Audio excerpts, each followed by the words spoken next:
Okay, so this, see here, is a bowl.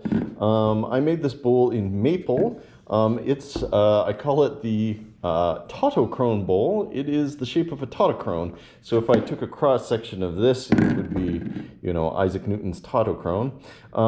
You don't usually use this very much in class. It's a cute demonstration for a variety of things. Let's just show you how it works in principle. Basically, the idea is no matter where I release the BB, it always takes the same amount of time to cross the middle.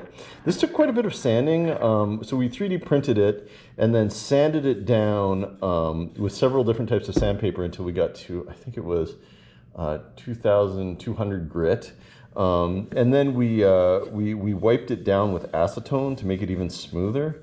Yeah, so I'll be giving you I'll be linking to the 3D print for this. But yeah, let's show about why it's. I made this just as a kind of a curious, fun thing.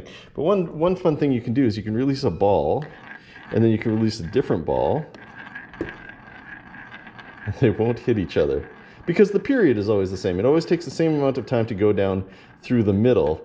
Of course, they break down once you get to oscillations the size of the ball.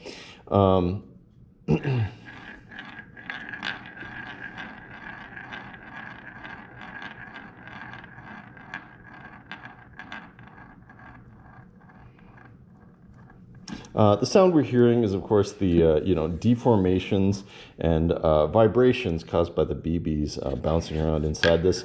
And as they do, they dissipate energy. So the smoother we could make this print, I suppose if I was like a real glutton for punishment, you could print it much smoother and even maybe revise redo the print so that the points were closer together here. You can see that they're kind of ribs. It's a little bit more apparent on the outside of the bowl. This is what the structure on the inside looked like. So yeah, the more points you put in, the smoother this transition gets. I built, I put the bottom onto this using Tinkercad, and Tinkercad it can get overwhelmed with too many nodes. So I limited it here. But if you really wanted to, you could revise this until your BB barely made any sound at all, and then it would be a pretty long-term oscillations. Here they kind of run down after a while, and that's after sanding and sanding and sanding for hours. But it's still a pretty fun thing to have and talk about.